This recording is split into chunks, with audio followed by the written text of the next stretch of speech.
안식일을 맞이해서 하나님의 성전에서 뵙는 우리 성도님, 하나님께서 우리의 삶에 이 안식일의 풍성한 축복을 우리 개인과 또한 그 가정에 풍성히 주시기를 주의 이름으로 축복합니다. 아멘.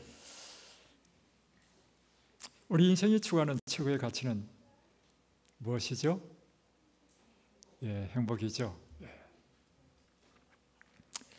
하나님께서 이 세상을 창조하실 때 우리 인간을 창조하시고 선언하신 것은 우리에게 복을 주셨다고 선언하셨습니다. 그 복은 다른 말로 표현하면 행복을 주셨다는 것입니다. 하나님께서 우리를 지으실 때부터 우리에 대한 당신의 선하신 뜻은 우리가 행복하게 사는 것입니다. 그것을 위해서 하나님께서는 에덴 동산을 창설하시고 우리 인간의 행복에 필요한 모든 것을 다 준비해 주신 것입니다. 안식일을 주신 것도요, 보십시오. 7째 날에 안식하시느라 이 날에 하나님께서 복을 주셨다 했습니다. 안식을 주신 이유도 우리 인간에게 행복을 얻게 하기 위해서 안식을 주셨습니다. 그리고 또한 최초의 인류를 결합시키시고 결혼시키셨죠. 그 결혼시키고 자녀를 낳고 그 가족 제도를 주신 목적도 무엇이라고요? 우리에게 행복을 얻게 하신 것이 하나님의 뜻인 것입니다. 율법이란 무엇인가? 율법은요, 우리 인간이 가장 행복하게 살 수 있는 하나의 규칙을 주신 것이, 하나의 법을 주신 것이 율법이에요. 율법을 주신 목적도 결국에는 우리의 행복을 위해서 주신 것입니다. 시편 1편을 보십시오. 시편 1편에 시작하자마자 복 있는 사람은 악인의 꾀를 쫓지 아니하며, 시편의 첫 서두가 우리에게 행복해지려거든 일을 이렇게 하라 하는 것입니다. 그뿐만 아니라 예수님께서 이 땅에 오셔서 그분의 한 첫 설교가 산상설교에서 하신 첫 말씀이 행복하여라 심령이 가난한 자는, 행복하여라 애통하는 자는, 행복하여라. 하나님의 뜻은 우리가 정말 행복해지는 것이 하나님의 뜻입니다. 저희들이 6월 7일부터 일주일 동안 전대를 하려고 합니다. 이 전대 일주일 동안 어떤 말씀을 전할 것인가, 제가 집에서 기도하는 가운데 떠오르는 것은 참된 인생의 행복으로 초대라는 제목으로 말씀을 전했습니다. 일주일 동안 우리 인간이 행복해지는 그 비결을 매 시간마다 제가 전하려고 합니다. 여러분, 우리 인생에 행복해지는 비결 가장 첫 번째가 무엇이죠? 예수님을 믿는 거예요. 예수님 자신이 뭐예요? 복이에요. 그래서 예수님에 대한 모든 이야기는 복음의 이야기예요. 그래서 예수님의 생애를 기록한 것은 사복음서라는 것입니다. 여러분, 복 중에 최고의 복이 뭔지 아십니까? 그것은 영생이에요. 그래서 예수를 믿으면 우리는 영생을 얻기 때문에 예수님은 우리 인생의 행복의 가장 최고의 분이 예수님이시라는 거예요. 그래서 오늘 저는 행복하려거든 감사하라 하는 제목으로 오늘 제가 말씀을 전하려고 합니다. 여러분, 감사하는 것은요, 우리가 의무적으로 감사하는 것이 아니고 그리스도인이 되면 자연히 그리스도인에게 일어나는 일이 있는데 그것은 우리 속에 감사가 넘치는 것입니다. 그 이유가 뭔지 아십니까? 예수님이 우리 안에 계시니까. 그 행복의 그 근원이신 분이 우리에게 계시니까 우리가 감사가 충만하죠. 그래서 엘렌 G 화이트의 원고를 보니까 원고에 이렇게 기록되어 있었습니다. 원고 50에 참된 그리스도인의 삶은 자연히 감사함이 넘치는 삶이다. 참된 그리스도인은 그 삶 자체가 감사함이 넘치는 삶이 된다는 것이죠. 또 하나는 성령 충만한 성도의 현저한 특징은 감사이다. 성령이 우리에게 충만히 임하면 일어나는 일이 있는데요, 우리 마음속에 막 뜨거운 감사가, 기쁨이. 여러분, 새벽마다 새벽기도 하니까 여러분의 삶에 변화되는 첫 번째 변화가 뭐였습니까? 그런 기쁨이 충만하지 않습니까? 우리 속에 감사가 충만하고. 또 엘렌 G 화이트의 글에 보면 이렇게 되어 있습니다. 우리의 입술에서 흘러나오는 감사는 성령께서 우리의 심금을 울린 결과이다. 우리가 감사하는 것은요, 그러니까 우리 성령 충만의 그 증거가 있는데, 그 증거는 막 감사가 터져 나와. 왜냐하면 성령이 우리 심금을 울릴 때 일어나는 것이 뭐라고요? 감사가 터져 나온다는 것입니다.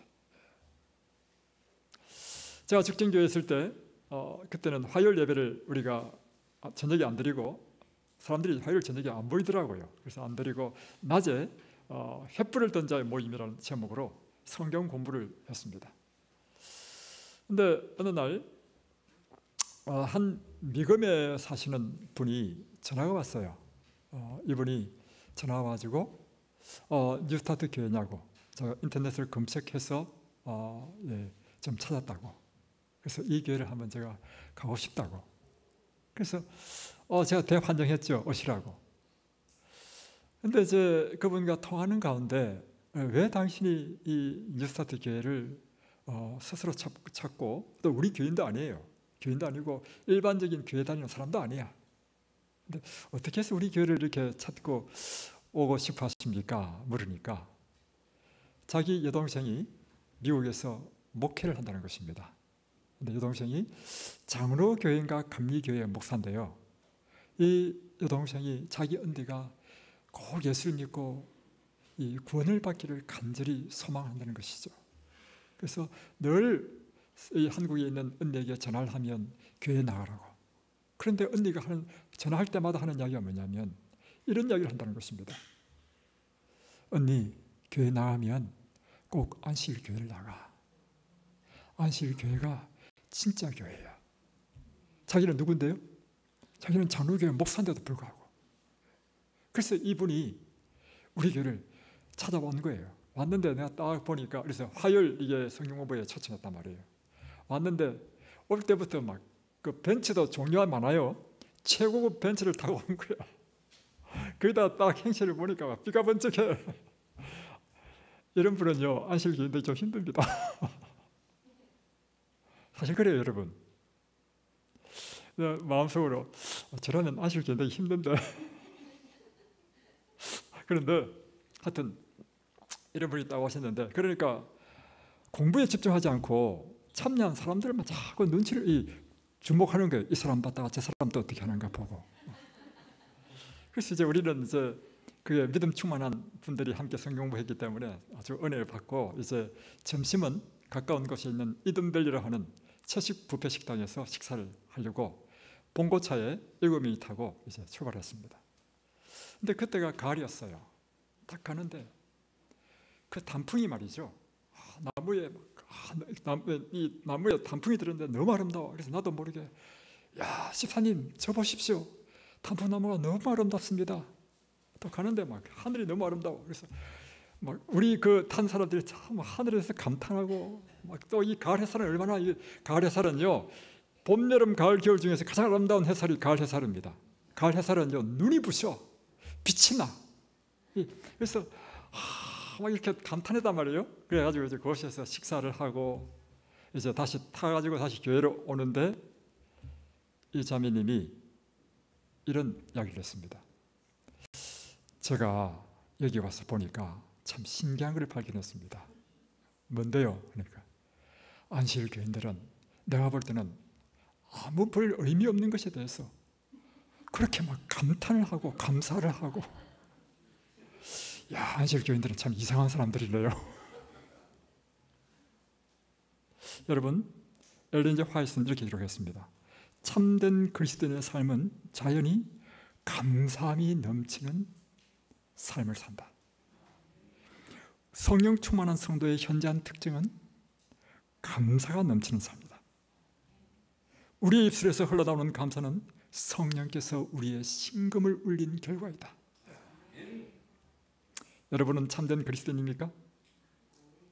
예, 여러분의 입술에서 막 감사가 터져 나오면 여러분 다른 사람 누가 뭐래도 그 사람은 확실하게 신실한 참된 그리스도인입니다. 여러분은 새해마다 성령 충만을 위하여 기도를 하고 있는데 여러분 정말 성령 충만을 받으셨습니까? 확실한 증거는 여러분의 삶 속에 기쁨이 충만하고 감사가 충만하다면 여러분은 확실히 성령의 충만함을 받았습니다. 우리가 이와 같이 감사하는 이유는 특별히 이것이 하나님께서 우리에게 말씀하시기를 하나님의 뜻이라 했기 때문입니다. 항상 기뻐하라, 쉬지 말고 기도하라, 범사에 감사하라. 이는 그리스도 예수 안에서 너희를 향하신 하나님의 뜻이라 했습니다. 그래서 여기서 핵심은 뭐냐면 범사에 감사라는 것입니다. 여러분 보십시오. 이 범사라는 뜻은 무엇인가 하면 우리가 좋을 때도 감사하고 좋지 않을 때도 감사하는 것입니다. 요즘 우리 수석자 어머님이 일이 잘 풀려가는 것 같아요. 얼굴 색깔이 달라. 그래서 저는 그래요. 저는 교회 목사로서 우리 성도들이 잘 되면요, 제가 기뻐요. 사실은 제에게는요 무엇이었을까요? 제에게는 시기 질투가 없습니다. 왜냐하면 저는 오직 교인들이 잘 되는 것이 제 기쁨이니까. 근데 여러분, 우리가 무엇이 잘 되고 잘 풀리고 할 때 감사하는 것은요, 비록 그리스도인이 아니라 할지라도 누구나 다 합니다. 그러므로 오늘 그리스도인이 우리에게 범사에 감사라는 의미는 우리가 원하지 않는 방향으로 일이 잘못되어 갈 때, 그리고 모든 일이 꼬여갈 때, 그리고 이것은 도저히 감사할 수 없는 그런 지경에 도달했을 때, 그런 일이 일어날 때, 그때도 우리에게 감사라고 하는 것입니다. 그것이 바로 여기서 말하는 진정한 그리스도인에게 말씀하신 감사라고 하는 뜻입니다. 그래서 여러분, 이런 사람은 어떤 의미에서 진정한 그리스도인이 아닙니다. 잘 될 때는 막 하나님께 할렐루야 하다가 일이 잘 안 돼. 막 낭만을 다 하고 기가 팍 죽어가지고, 이것은 이 세상 사람과 차이가 없다는 것이죠. 하나님께서는 우리에게 무엇을 요구하냐면 범사에 감사라는 것입니다.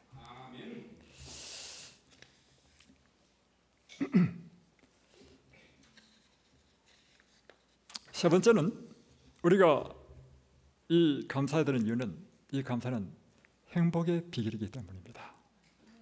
탈무드에 보면 이런 말씀이 있습니다. 세상에서 가장 지혜로운 사람은 배우는 사람이고 세상에서 가장 행복한 사람은 감사하며 사는 사람이다. 그러니까 다시 표현하면 인생의 행복은 감사였고 인생의 불행은 이 불평이었다는 것입니다.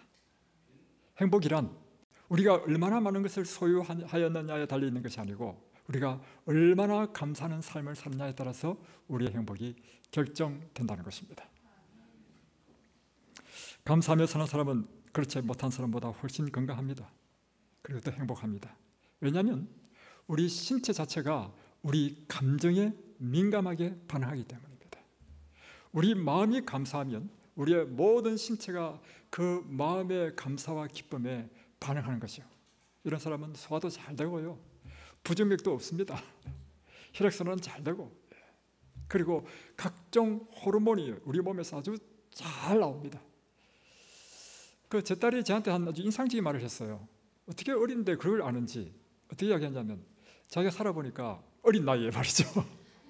결국엔 사람은 다 호르몬의 작용이라더라고요. 호르몬 작용. 이야, 그 말이 아주 놀랐습니다. 그렇습니까? 예, 우리 모든 삶의 작용이요, 다 호르몬의 작용이에요. 그런데 이 호르몬은 우리가 원하는 대로 이렇게 조절할 수 있습니까? 없어요. 무엇에 반응하냐면 우리의 마음에 반응하는 것입니다. 그래서 마음이 언제나 이게 감사하고 기쁨이 충만한 사람은요, 우리 몸의 모든 호르몬이 막 잘 나와요. 제가 최근에 놀라운 사실을 발견했는데 뭐냐면, 제가 나이가 들면서 저는 옛날에 젊었을 때 머리가 굉장히 많았어요. 지금은 더 많았어요. 그리고 머리가 이렇게 막 굵고요. 이 빳빳하게 서가지고 이발사가 머리를 딱 깎으면 머리가 윤기가 나고 빛이 반짝반짝 났습니다. 그런데 나이가 드니까요, 머리가 이게 가늘어지고 머리가 많이 빠졌어요. 그런데 최근에 성령 충만함을 구하고 새벽마다 이 성령 충만함을 기도하면서 마음이 기쁨이 넘치고 하니까요, 이 샤워할 때 보면 머리에 빠지는데 머리가 안 빠져. 그리고 그걸 보니까 머리숱이 더 많아지는 것 같아요. 이 우리의 신체는요, 절대적으로 우리의 영적인 상태와 마음의 상태와 직결되어 있는 것입니다. 그래서 여러분, 행복은 우리의 감사에 있는 것입니다. 그래서 사단은 우리를 언제나 불행하게 하기 위해서 쓰는 전법이 있습니다. 여러분, 이 사단의 전법을 알면 지난번에 한태호 집사님은 백전백패를 그런 특별한 경우고, 일반적인 경우에는요, 지피지기면 백전백승입니다. 사단의 전법을 잘 들어보십시오. 사단은 우리를 불행하게 위해서 하는 것이 언제나 불평과 불만의 마음을 충동시킵니다. 그리고 남을 비판하게 하고, 또 두 사이를 이간질시키고, 또 마음에 원한을 품고, 또 피해의식을 느끼게 하고, 또 때로는 자기 연민에 빠지게 하고, 또 과거에 아팠던 자기 아픔을 계속 곱씹음으로 인생을 비참하게 만듭니다. 그리고 현재가 아닌 미래에 있을 것까지 미리 염려하고 걱정함으로 미리 인생을 낭비시키는 일을 사단은 하는 것입니다. 또 때로는 우리에게 피해를 준 사람에게 원한을 갖고 분노를 품게 하는 것. 여러분, 우리는 이런 말 하지 마십시오. 나는 내 감정에 충실해. 이것은요, 그리스도를 안 믿는 사람이 하는 것입니다.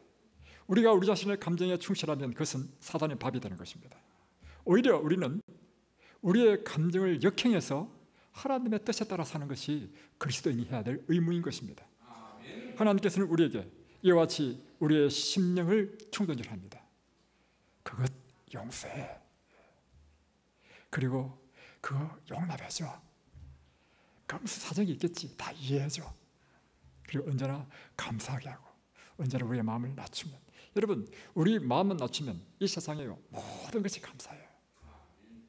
그리고 언제나 어려운 일이 있으면 기도하고, 이것이 이렇게 하니까 우리 마음에 이르는 것은 언제나 마음에 평안이 오고 마음에 기쁨이 있고, 그 결과는 건강과 행복과 생명이요, 이 교회적으로는 연합이 일어나고 교회가 세워지고. 요즘 보십시오. 우리가 성령 충만 운동을 막 계속 하니까, 오늘 아침에 제가 얼마나 감동받았는지 아십니까? 권정은 집사님은요, 이렇게 일찍 오시는 분 아닙니다. 노상 10시 넘어서 오고, 근데 막 성령 받으니까 9시 반부터 와가지고 참여하는데, 그래도 또 우리 교인들도 일찍 왔느냐? 일찍 온 사람이 아니었습니다, 우리 교인들도. 그런데 오늘 보니까 일찍 와가지고 참여 부르는데 분위기가 막 너무 좋은 거예요.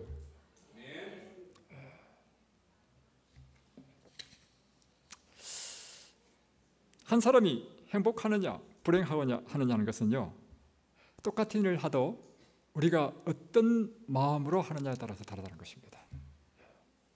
두 사람이 벽돌을 쌓고 있었습니다. 그런데 한 사람은 벽돌 쌓으면서 신세 한탄하는 거야. 그래서 왜 신세 한탄하냐니까, 내가 말이야 못 배워가지고 말이야 늘 이 벽돌만 쌓는다고 하면서 이렇게 신세 한탄하면서 벽돌을 쌓고 있어요. 근데 한 사람은 똑같은 일을 하는데 휘파람을 불면서 막 기분이 좋은 거야.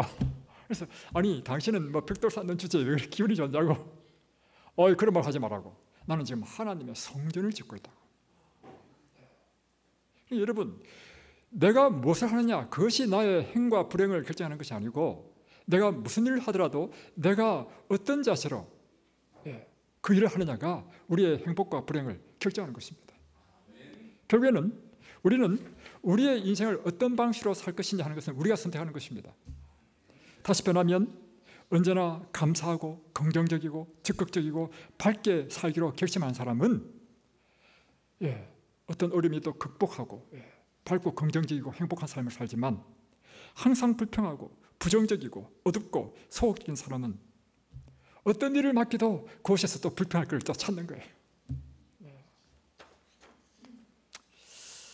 다음 세 번째, 우리가 언제나 하나님께 감사할 수 있는 것은 우리의 삶 모두를 우리가 정직하게 우리 자신을 살펴보면 우리의 삶의 전부가 하나님의 은혜이기 때문입니다. 여러분 이 세상에 태어날 때 처음부터 재산을 들고 태어났습니까? 그야말로 발가벗겨져서 태어났습니다. 오늘 우리에게 주어진 모든 것은 하나님의 선물입니다, 여러분. 그러니까 우리가 진짜 정직하게 생각해 보면 오늘 이 세상에 감사하지 않을 사람이 아무도 없다는 것이죠. 저는 아침에 눈 뜰 때마다요 정말 감사합니다. 여러분 아침에 자고 나서 반드시 눈을 뜨라는 법이 있습니까? 아니 여러분 무슨 내가 반드시 그 아침에 자면 내일 아침에 눈을 반드시 떠야 된다는 보장받은 사람이 있습니까?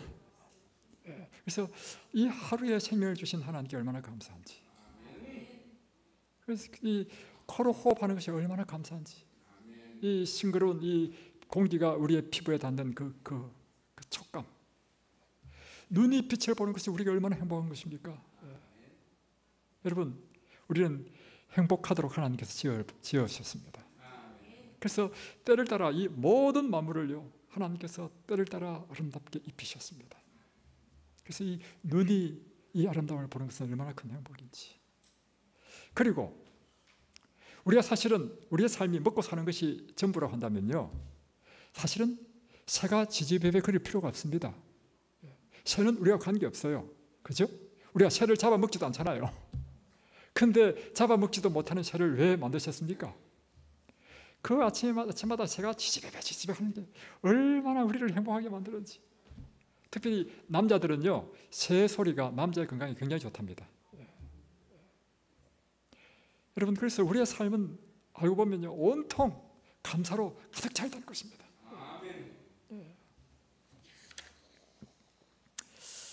이것이 얼마나 기적적인 일이며 감사한 것인지요.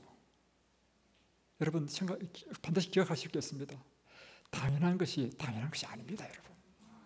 여러분이 지금 누리고 있는 이 당연한 것 절대로 당연한 것이 아닙니다. 우리는 비로소 상실을 경험할 때 그것이 당연한 것이 아니었구나, 그것이 얼마나 큰 축복이었는지. 그래서 오늘 여러분 감사하십시오. 그런데 우리의 감사를 불행으로 만드는 특별히 감사를 방해하는 적들이 있습니다. 이 지피지기면 백전백승이라고 이제 우리의 감사를 방해하고 우리를 불행하게 하는 적들이 무엇인지를 여러분 아셔야 됩니다. 첫 번째는 욕심입니다. 우리 욕심이 가득 차 있으면요 우리 마음속에서 모든 감사가 사라집니다. 반면에 우리 마음에 욕심만 딱 제거되면 모든 것이 감사해요. 근데 욕심은요 카트라인도 없어요. 그 품었던 조그만 욕심이 만족되면요 또 사람은 그것으로 만족하지 않고 더 큰 것을 또 구해. 이와 같은 거예요. 제가 처음에는 결혼해가지고 어디 살았냐면 단칸방, 그러니까 옛날에 주인은 안방에 살고 같이 거실을 쓰고 화장실도 같이 쓰고 옛날에 그렇게 살았어요. 부엌도 같이 쓰고. 지금 생각해보면 어떻게 그렇게 살았는지도 모르겠어. 그래 우리는 그렇게 살았어요. 그런데 그때 제일 행복했어. 정말로. 그리고 그 들어가는 문간방에 딱 방 한 칸에 살았단 말이에요. 지금 생각해보면 그때 제일 행복했어요. 근데 그 다음에 좀 더 발전해가지고 저 천안에 갔을 때는 22평 아파트에 살았습니다. 근데 일반적인 사람은요 평생 돈을 모았어요. 더 넓은 아파트, 더 넓은 아파트, 더 넓은 아파트 간단 말이에요. 그래서 욕심에는 카탈론이 없어요.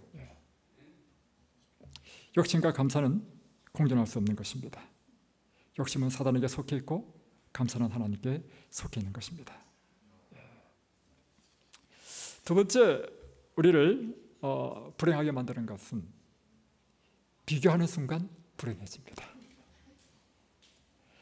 잘 살았단 말이에요. 잘 행복하게 잘 살다가 갑자기 특별히 여자들이 조심하십시오. 동창회만 딱 갔다 오면 갑자기 기분 나빠졌어. 그리고 그전에는 남편이 좋아 보이더니만 동창회만 딱 갔다 오면 남편이 믿게 보여. 여자들은 동창회 가면 안 돼. 이 사람이요 이 비교에서부터 불행이 시작됩니다. 그래서 이런 말이 있잖아요. 꽃과 새는 절대 우울증을 앓는 법이 없다. 꽃과 새는 우울증이 없어요. 이유가 뭔지 아십니까? 그들은 비교하지 않기 때문입니다. 사단은 끊임없이 비교를 통해서 우리를 시기심의 노예로 전락시켜 비참하게 만듭니다. 인생을 비참하게 만드는 것은 가난에서 오는 슬픔도 아니고 실패에서 오는 고통도 아닙니다. 재능이 모자라서 내뱉은 탄식도 아닙니다. 가장 큰 비참은 비교에서 오는 것입니다. 비교란 인간이 선택할 수 있는 가장 어리석은 행동입니다. 그런데 이 비교의 대상은요, 어떤 사람이 비교의 대상이냐면 자기와 비슷한 사람과 비교합니다. 그러니까 나이가 비슷하거나 또 성이 다른 사람은 이게 질투 안 해요. 성이 같은 경우에 또 같은 동종의 업종에 일할 때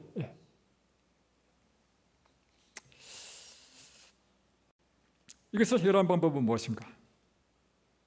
그것은요, 우리 마음에 그리스도의 마음을 품으면 모든 문제가 해결됩니다. 내 이 마음에 이 마음을 품으라 곧 그리스도 예수의 마음이니 그는 근본 하나님의 본체이시나 하나님과 동등됨으로 여기지 아니하시고 자신을 비어 종의 형체를 가져 복종하셨으니 죽기까지 복종하셨다. 그래서 여러분, 진정한 그리스도인들은요, 비교하지 않습니다. 진정한 그리스도인은 그러므로 항상 감사한다는 것이죠. 다음에 세 번째는 걱정과 염려가 우리의 감사를 사라지게 하는 것이죠. 그런데 이 걱정과 감사는 사실은 걱정과 감사를 한다 해서 그게 해결되지 않거든요. 그런데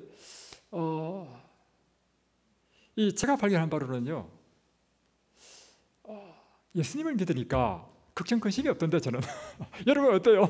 예수님을 믿어도 걱정 근심이 있습니까?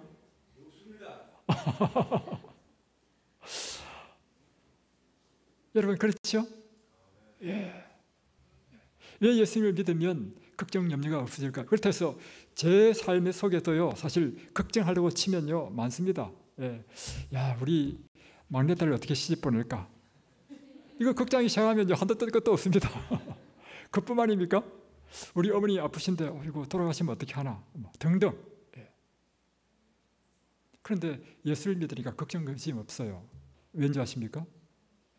모든 하나님께 맡겨버려요. 그리고 하나님을 절대적인 신뢰를 하니까 걱정 근심 없어져 버린다는 사실이에요. 예수님께서 그래서 이렇게 말씀하셨습니다. 그러므로 내일 일은 내일 염려하고 내일 일을 위하여 염려하지 말라. 내일 일은 내일 염려할 것이요 한날 괴로움은 그날에 척하리라. 또 빌립보서 4장 6절에는 아무것도 염려하지 말고 오직 모든 일에 기도와 간구로 너희 구할 것을 감사함으로 하나님께 아뢰라.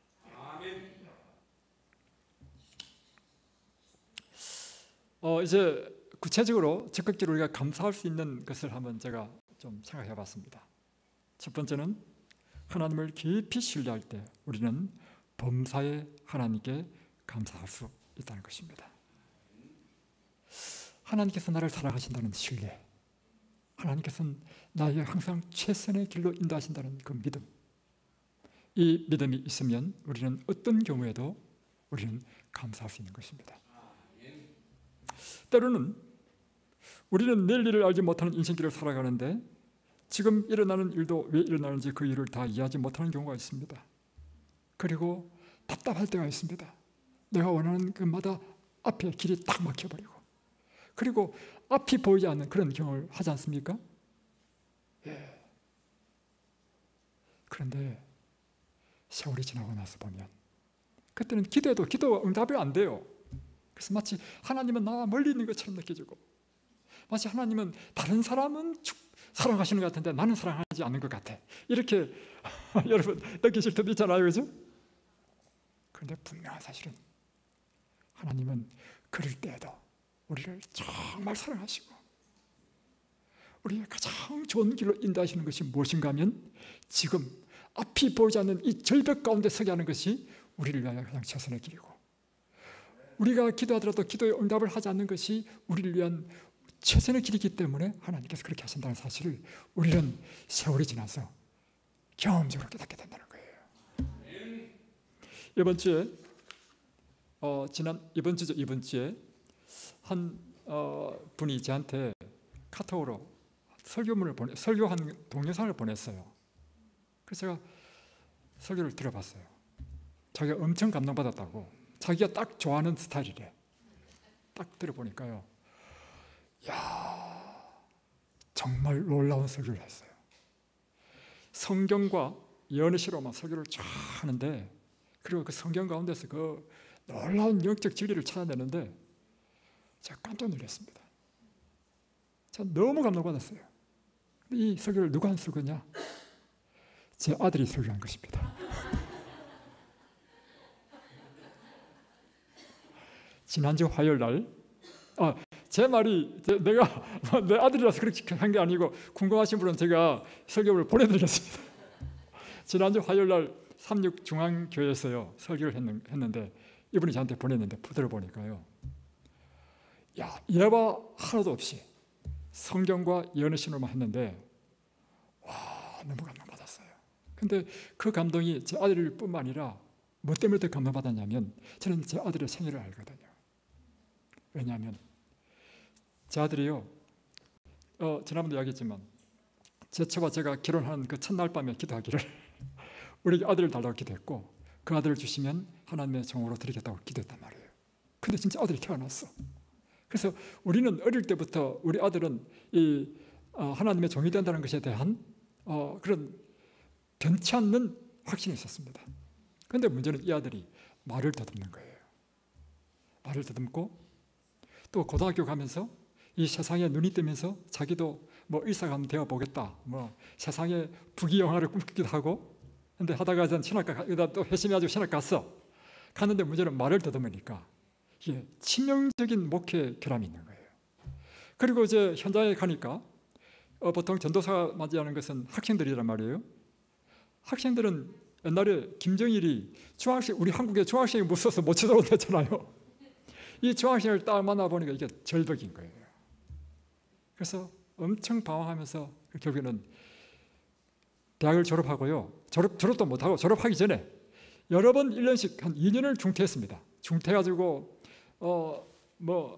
자기 이제 직업을 바꾸려고요, 이제 집 짓는 데 가가지고 한 1년을 또 일하고 하다가 일해보니까 몸으로 떼우는 게 힘들거든요. 그러니까 그러면 아빠가 하는 이 회계사를 한번 해봐야 되겠다. 또 회계사 공부를 또 하더라고요. 하는데 이 회계사 시험이 요즘은 또 토요일 날 시험이 있어. 그러니까 토요일 시험 치니까 이 시험을 못 쳐. 그래서 공부를 또 한참 하다가 또 포기했어. 그래서 다시 이제 복학했어. 또 졸업했어요. 졸업하고 나서도 목회 시험도 안 치고, 졸업하고 나서 이제 또 약대를 간다고 또 공부한다고 또 이제 공부를 했어요. 했는데 약대도 또 떨어졌어. 그래서 이제는 또 안 돼가지고 이제는 필리핀에 이제 일하러 간다고 필리핀으로 딱 가려고 했는데요, 세상에 필리핀 그 공항에서요 입국 거절을 당했습니다. 아니, 한국 사람이 필리핀 가는데 입국 거절을 당하더니 있을 수 없는 일이 난 거야. 그래서 다시 한번 또 더 갔어요. 더 갔는데 두 번째 입국 거절되면서 이제 거의 이제 필리핀을 못 가는 수준이 되어버렸어요. 그래서 할 수 없이 하나님께서 나에게 목회로 인도하시는가 보다 해가지고 다시 마음을 바꾸고 목회 시험을 쳤는데, 그래가지고 졸업한 지 한참 만에 목회 시험은 처음 친 거죠. 요즘 목회 시험이 얼마나 어렵습니까? 근데 첫 시험에 합격한 거예요. 그때 제가 사실 제 아들을 위해서 기도도 못했습니다. 왜냐하면 제가 동경한 앞에서요 목회 시험 심사위원을 돼보니까 그거요 28명씩 이렇게 오는데요, 뽑는 사람 한 2명만 뽑거든요. 근데 제가 심사를 해보니까 28명이 다 훌륭해. 그 젊은 청춘의 그 꿈을 안고 있는 사람 얼마나 마음이 아픈지. 그러니까 제가 그걸 다 경험해보니까 우리 아들이 목회 시험 친다 가지고 내 아들 합격시켜달라, 저는 기도를 너무 양심적으로 못했어요. 그래가지고 근데 하여튼 간에 합격했어. 그런데 그래서 제가 이제 궁금했잖아요. 야, 너 설교 한번 좀 들어보자. 절대 안 보내줘. 그러다가 최근에 딱 들었는데 더듬는 거 하나도 없고요. 애비보다 훨씬 낫고. 궁금하신 분 제가 보내드리겠습니다. 우리는 그 당시에 정말 저 자신도요, 하나님의 섭리를 알지 못했고 정말 답답했습니다. 결국에는 세월이 지나면서 느낀 것은 그것이 하나님의 섭리였다는 것이죠.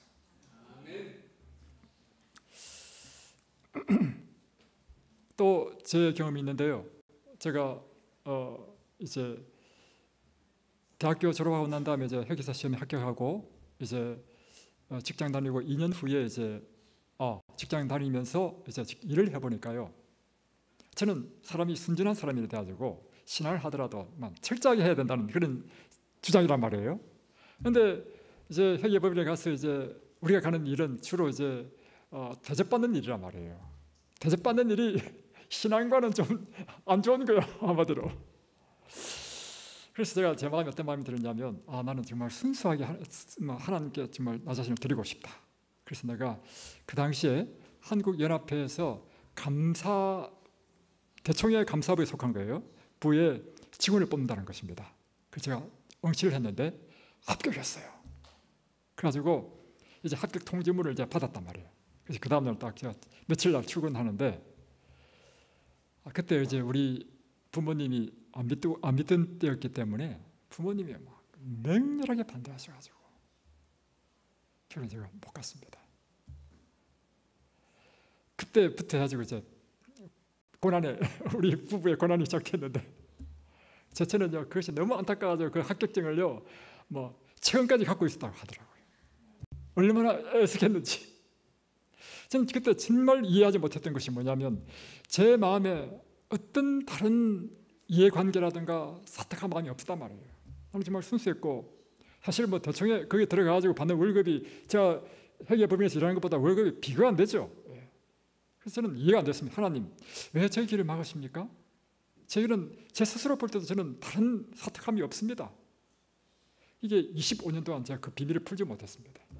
그러다 어느 날 제처에 동창이 그 대총에 지금 우리 한국 아태지의 지부의 총 책임자로 있는 박 누구입니다.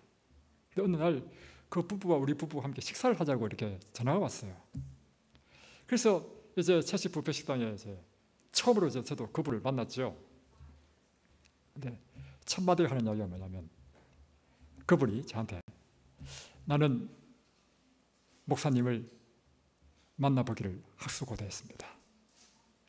왜 그러시죠? 목사님이 제 인생의 운명을 바꾼 사람이기 때문입니다. 그게 무슨 뜻입니까?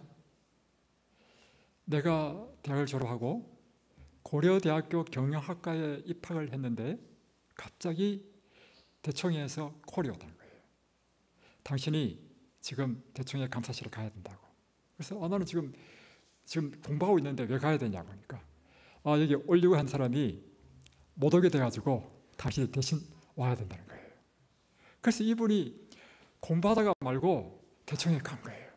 갔는데 그 다음부터 그분이 하시는 이야기가 놀라운 얘기를 했습니다. 이 대총회 감사를 하면서 한국, 다음에 일본, 일지역에 다 하잖아요. 해보면 이 병원이라든가 여러 기관들 있고 다 있잖아요. 그런 큰 기관들 가보니까 그 속에 감사하는 일이 뭡니까? 비리, 부정부패, 잘못된 걸 찾는 게 감사하는 일이잖아요. 해보면 그런 비리들이 막 발견될 때마다 자기 마음속에 내가 평생을 이 교회에 있었는데 이런 모습을 내가 보다니 해서 자기가 이 교회를 떠나려고 했다는 거예요. 그뿐만 아니라 직접적으로 이분이 또 머리는 아주 좋으신 분이야. 그래가지고 행정고시 합격을 해가지고요. 그 다음날 어디에 출근하기로 됐냐면 청와대 출근하는 그 행정관은 굉장히 그 점수가 높은 사람이에요. 하는 발령받아가지고 그게 딱 출근할 날이 된 거예요. 그런데 딱 출근하는데 갑자기 그 첫날이에요. 문을 딱 여는데 그 생각이 딱 터지는 게 뭐냐면 이분이 자기 아버지가 일찍 돌아가시고 홀 어머니 밑에서 살았는데 어머니가 새벽마다 자기를 위해서 기도하는 모습이 갑자기 그때요 딱 떠오르더라고요. 그러면서 자기가 그 순간 자기의 모든 계획을 포기하고 그래 내가 비록 흠이 있지만 이 교회와 내 운명을 같이 해야 되겠다 결심하고 포기했다는 것입니다. 제가 그 이야기를 듣는데요 비로소 하나님께서 왜 그 길을 막으셨는지 이유를 알았습니다.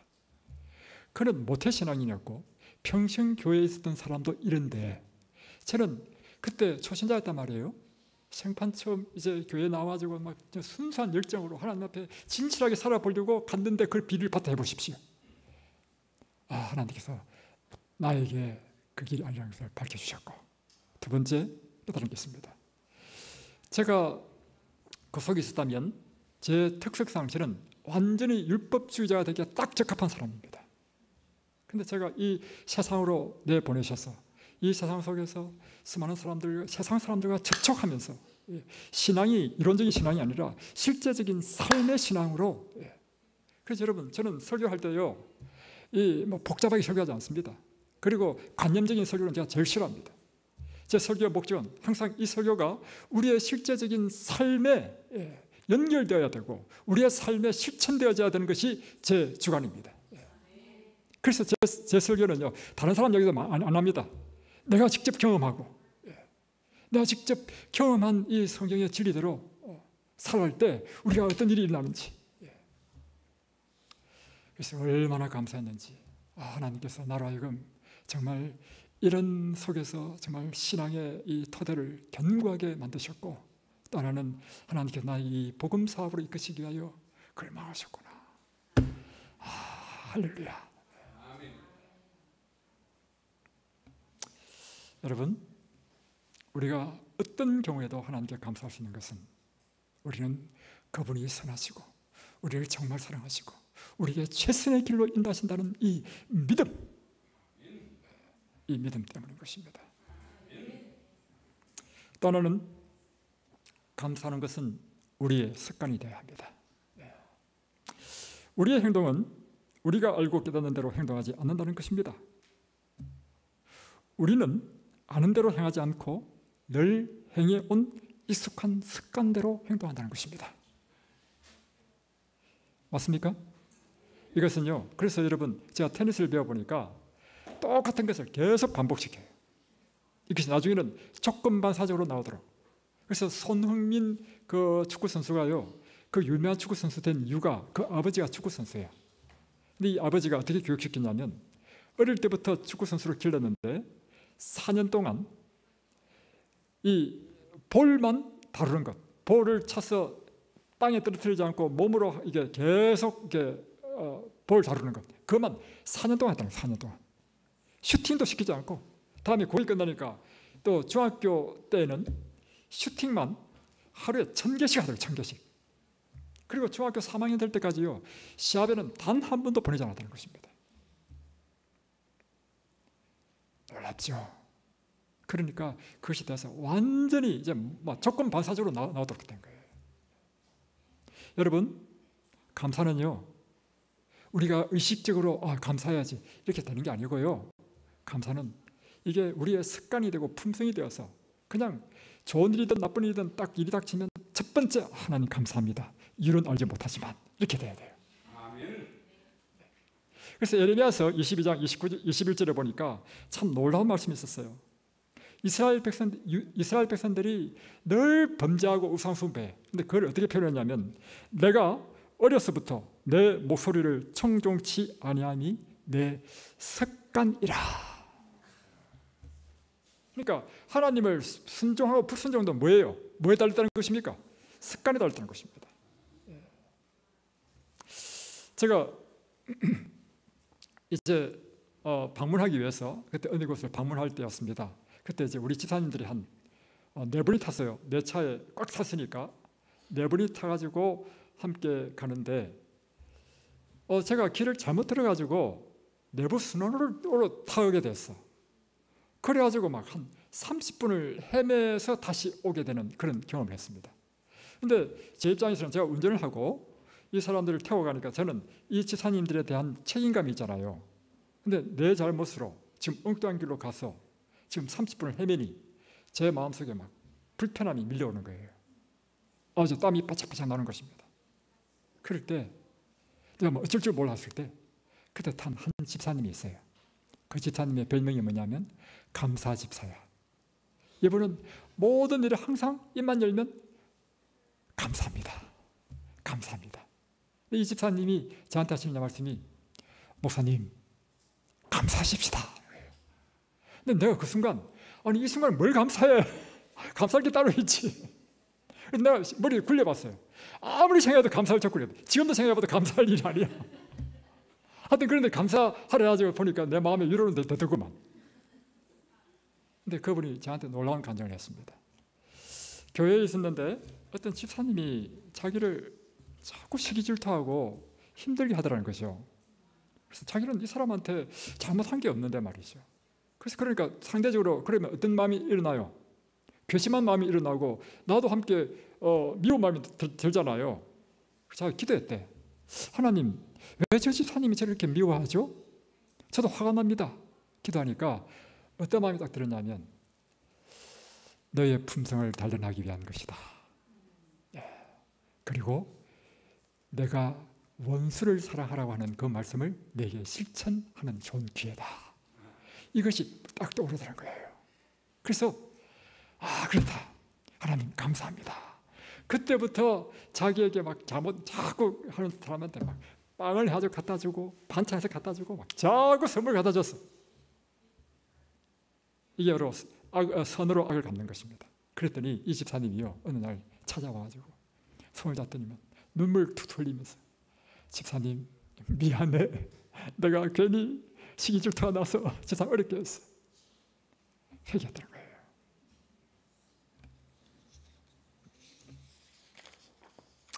그러나 정말 우리가 감사할 수 있는 이유는요 오직 하나 예수 때문입니다.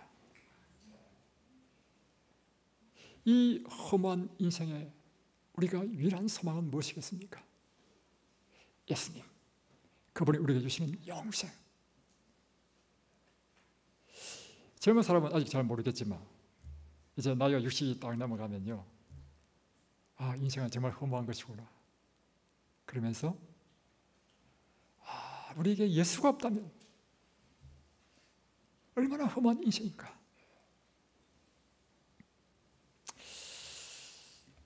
베들 요한의 최차순 원장님이 저에게 전화를 했습니다. 옛날 이야기예요.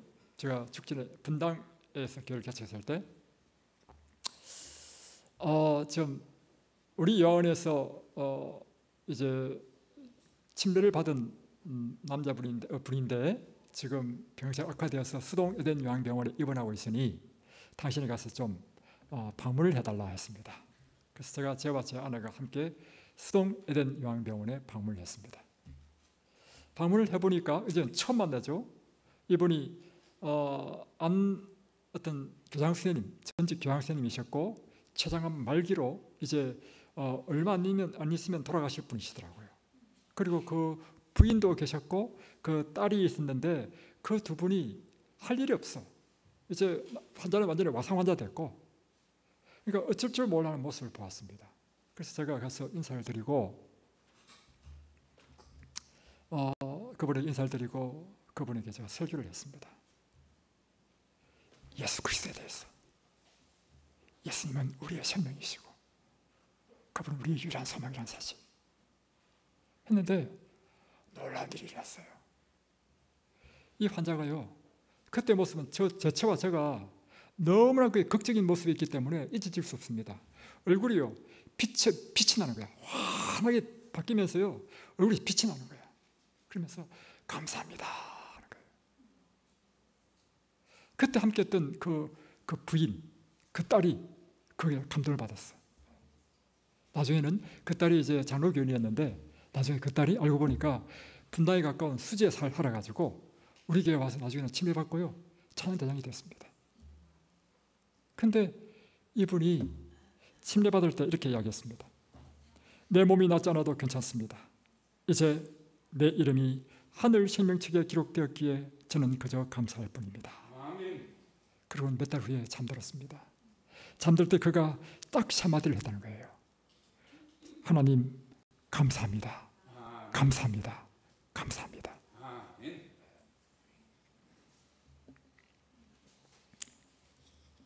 그분을 생각하면 우리는 정말 감사가 밀려옵니다. 아침마다 그분의 생일을 명상하고 그분의 말씀을 듣고 그분의 봉사의 삶을 조명하는 시간은 우리의 기쁨인 것입니다. 오늘 그분은 그 자체가 우리의 영원한 기쁨이요, 영원한 찬양이요, 영원한 감사인 것입니다. 시간이 너무 많이 돼서 이제 마치겠습니다. 제 문제는 설교가 너무 길다는 것이죠. 그래서 딱 자르겠습니다. 또 한 가지는 감사는 반드시 표현되어져야 된다는 것입니다. 상상복음 84페이지는 이것이죠. 그분은 마치 어머니가 귀여운 아기에게서 엄마를 알아보고 웃는 미소를 기다리듯이 우리에게서 감사함에 대한 어떤 표시를 기다리신다. 하나님께서 우리에게 기다리시는 게 무엇이라고요? 감사함을 기다리신다는 거예요. 우리 제처가 2주 동안 제 장인어른을 돌본다고 이제 우리 집에 제처가 없기 때문에 아침밥을 우리 순실이가 다 해주고요. 저녁이 되면 또 저녁에 밥도 또 같이 있으면 또 차려줘요. 근데 저는 이제 밥을 먹을 때도 설교할 게 많으니까 항상 뭘 설교해야 될까? 그 말씀을 묵상한단 말이에요. 그러니까 항상 생각 중에 밥을 먹는단 말이에요. 근데 갑자기 밥 먹다가 제 딸이 하는 이야기가 아빠는 좀 밥 먹을 때 좀 표정을 좀 이게 그 표정이 뭐냐고 좀 웃으라고. 그리고 또 하나는 딸이 이렇게 밥을 차려주고 막 반찬도 날마다 해요. 저녁마다 장 봐가지고 와가지고 얼마나 딸한테 고마워 감사해. 그러면 아빠가 뭘 해야 되겠어요? 딸한테 고맙다고 감사하다고 표현해야 되지 않겠어요? 그래서 그 다음부터 제가 딸만 보면 이게 무서워가지고